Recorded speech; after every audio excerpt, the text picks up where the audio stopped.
Bien, alors nous allons passer à la troisième question. À l'aide de l'algorithme ci-dessous, le voilà, on veut calculer le terme un pour une valeur de n donnée.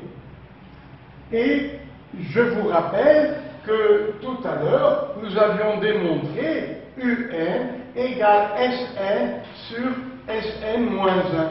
Et on calcule de proche en proche S1 qui est égal à 3. Après il y a S2.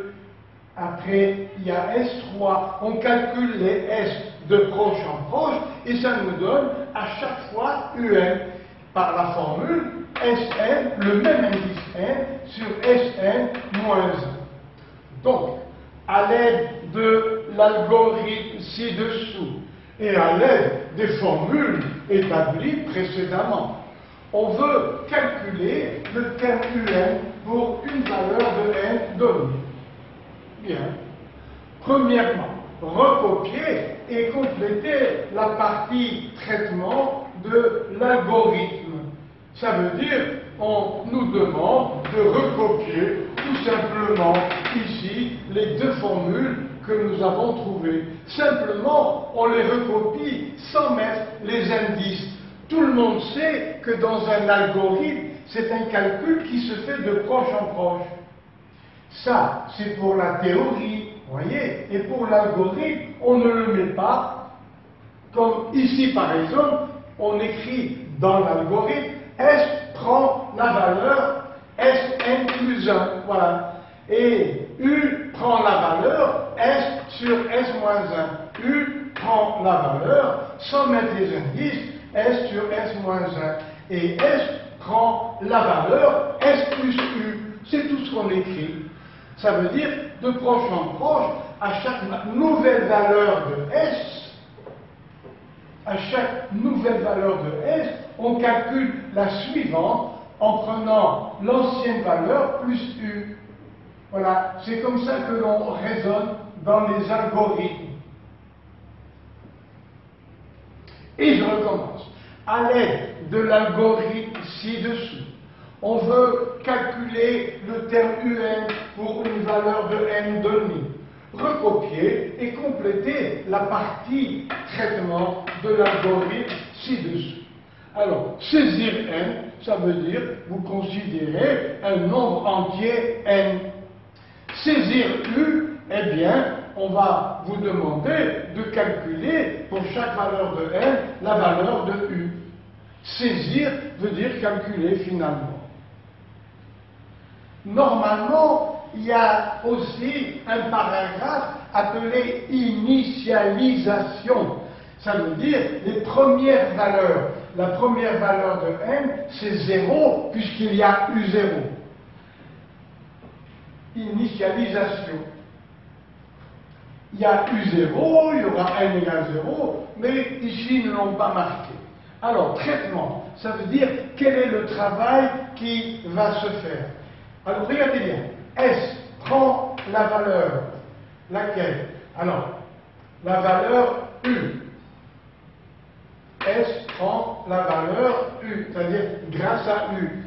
Sn plus 1, c'est Sn plus U. C'est pour suggérer cette formule. Maintenant, au lieu de dire que n varie de 1 à n, ça ne se fait pas, puisque n varie à l'intérieur entre 1 et n. Alors, on prend ou bien I, ou bien K. On peut dire pour K, ici, pour K allant de 1 à n, ou bien I, c'est la première lettre du mot indice. Alors, je répète, on veut que le nombre entier commence à 1 et finisse à une valeur n. Alors, 1, 2, 3, etc. Par exemple, jusqu'à n. Eh bien, on ne peut pas ici mettre n, puisque n est déjà là. Alors, on se sert d'une autre lettre, I ou K ou n'importe quoi. Alors, U prend quelle valeur? Eh bien, la voilà. U prend la valeur S sur S moins 1. Et S prend quelle valeur? Eh bien, S prend la valeur S plus U. S prend la valeur S plus U. Ça veut dire quoi dans ce langage des algorithmes? Que S va changer et à chaque fois, on calculera la valeur précédente à laquelle on ajoute ce qu'il faut. Et après, eh bien, afficher n, ça veut dire afficher à quel nombre un on s'arrête ou à quel nombre Sn. Afficher n, ça veut dire donner la dernière valeur de un et la dernière valeur de Sn sur un tableau. Bien.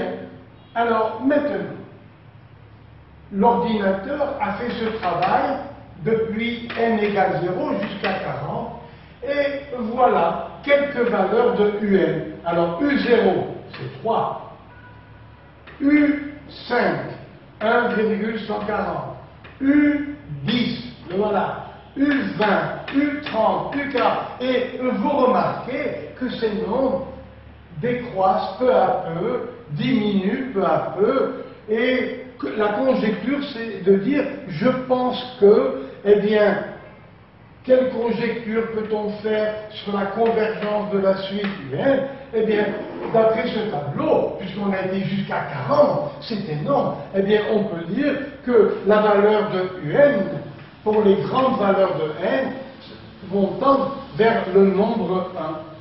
On pourrait conjecturer et dire, je pense que cette suite est convergente jusqu'à la limite 1. Bien, alors, quatrième question. Justifier que pour tout entier n, Sn est plus grand que n. Voilà. En déduire la limite de la suite un. D'accord. Alors, pour l'algorithme, nous avons déjà parlé, nous avons résolu. Mais je répète, traitement. S prend la valeur U pour I allant de 1 à n. Après, U prend la valeur S sur S moins 1, mais tout ça de proche en proche. Et S, n plus 1 égale Sn plus Un, ça devient S égale S plus U. Et à la sortie, eh bien, on donne Un comme ici. Vous voyez, on peut donner Un, on peut donner Sn. Bien. Alors, maintenant, donc, nous allons passer à la quatrième question.